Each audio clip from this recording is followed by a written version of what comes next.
Hi, this is Mike from Mike's Unboxing Reviews and How To, and today we're going to take a look at the problem with airflow with the Corsair 750D.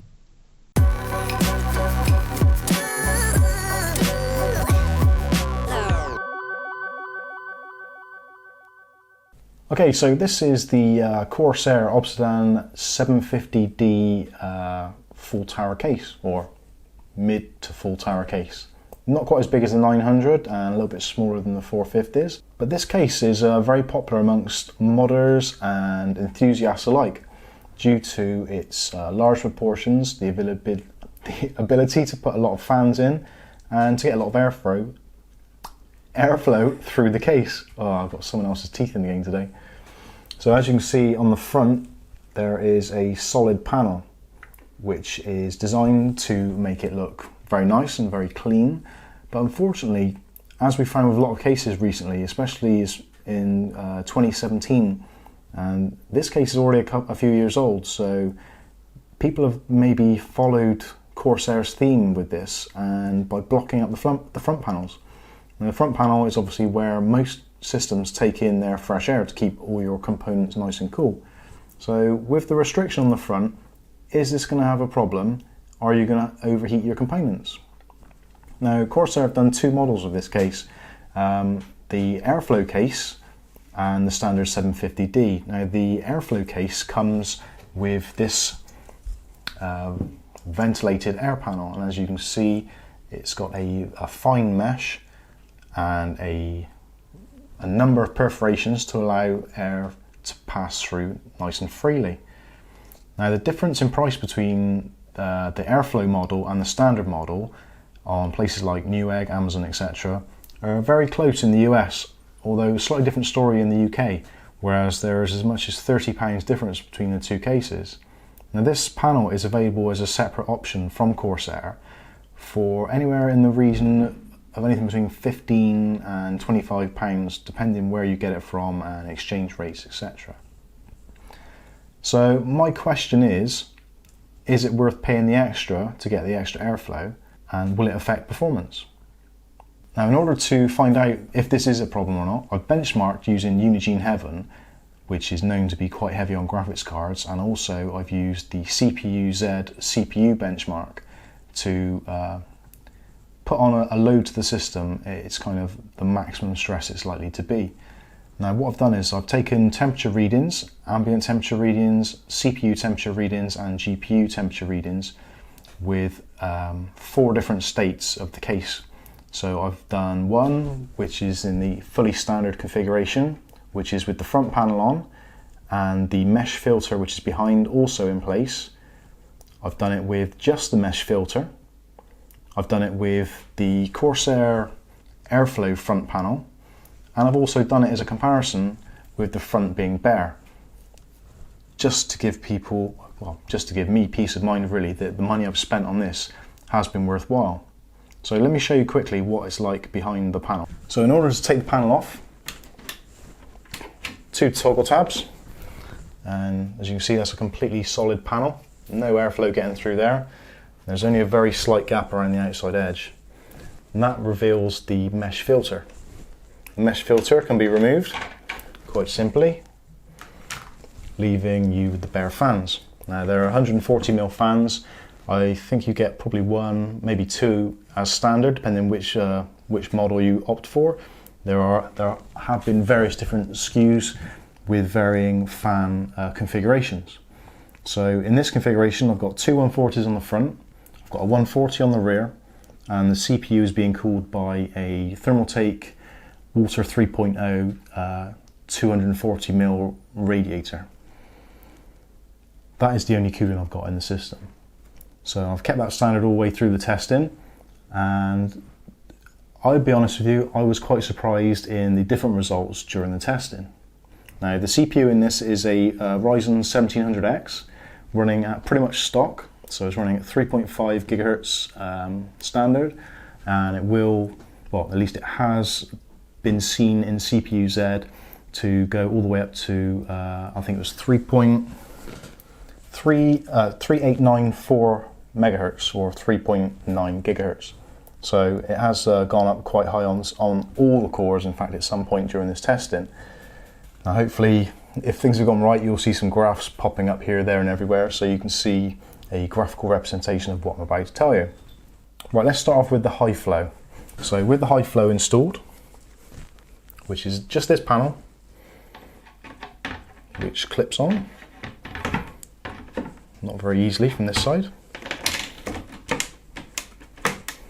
So that's what it looks like with the high flow panel on. It actually looks quite nice, and it's slightly reminiscent of the sort of slightly older cases where you had a lot of ventilation holes on the front and a lot of mesh. So with the high flow on, just idling, and the ambient temperature in the room was about 26 degrees. The CPU temperature with the high flow front on was coming up at about 24 to 25 degrees. Now under a load, which was CPU Z, the CPU went up as high as 61 degrees with the mesh airflow front on. And under the Heaven benchmark, the GPU went up to 80 degrees. Now in all of these tests, the GPU always went up to around about 79 to 80 degrees maximum. So that is the kind of thermal limitation of that GPU. But the actual difference in frames per second I was getting in the benchmarks, depending on which panel I had on the front, there was actually a slight difference. Now you could say that difference was within the margin of error, but still there was a FPS difference.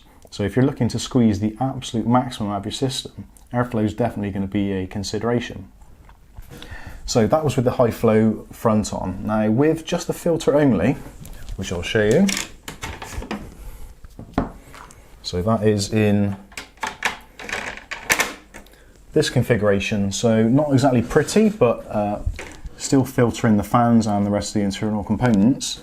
This was actually amongst some of the best performance that I gained from the system. So again, idling, the CPU was around about 24 degrees. The highest temperature recorded on the CPU was actually 57, so a good 4 degrees lower than with the airflow front on, which kind of surprised me at first. Now the ambient temperature did sway slightly, so that could have had a slight knock-on effect, but I wouldn't have thought it would have made it change that much.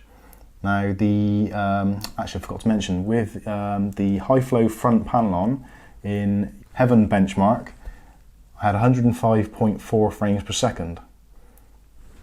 And with just the panel filter on the front, the frames per second went down to 105, which again, 0.4, 0.0 is within the sort of margin of error, but definitely due to the slightly cooler running of the CPU, it's within that margin of error still, so no definitive results there. So with the filter panel and the standard front panel, which is this one, come back to this one. So with this on, in what I would say is the most restrictive setup, the CPU idled at 25, so 1 degree higher, again not a massive jump, and definitely within the sort of margin of error, but definitely different. But the CPU under load actually only went to 59, which I couldn't quite fathom how it did that or why it did it. So I retested it and left it even longer, and still 59 degrees is the temperature it topped out at, which I'm still yet to explain.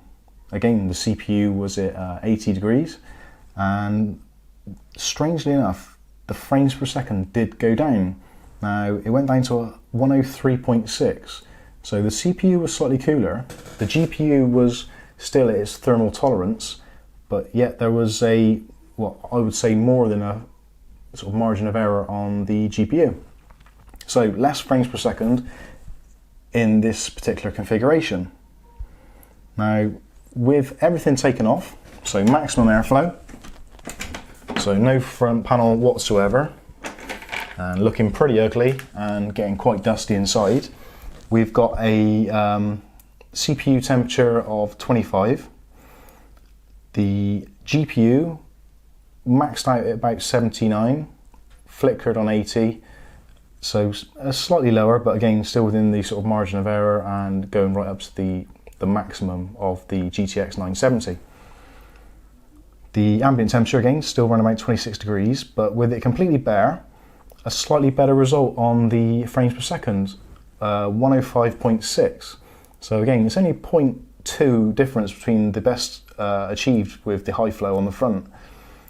But still, the high flow, the filter only, and the bare setup still performing markedly better than the completely, what I would say, closed setup. And also of note, with the closed setup, with the normal front panel on, the fan speed and the noise of the fans was definitely more noticeable. So although the cooling stayed within the same sort of ranges, the noise levels did go up. So if you're looking to keep your system under strain for a long time and trying to keep it quieter, definitely the high flow front filter is worthwhile investing in. Or if you're going to buy the case new and they're similar price, I would still opt for the airflow system. So that pretty much sums up my testing and findings of the airflow front panel against the standard front panel. Maybe if you want to put in the comments below if you've got this case or a similar setup, you want to put down the sort of temperatures you've been getting. We can go and discuss that in more detail. That'd be great. And I'd love to know whether or not the thermal limit for the GTX 970 is 80 degrees. I believe it is, and that seems to be what it was topping out at. I was still getting good performance, but it was getting to that thermal limit, which for a case of this size and with the amount of fans in there, all blowing and doing their job, I would have thought it would have stayed underneath that, but it seemed to get up to that higher temperature. So let me know in the comments below what you think, and let me know if this review was helpful. If it was, that's great. If not, let me know why. I've been Mike. This is Mike's Unboxing Reviews and How To, and this has been an airflow review on the Corsair 750D. Thanks for watching.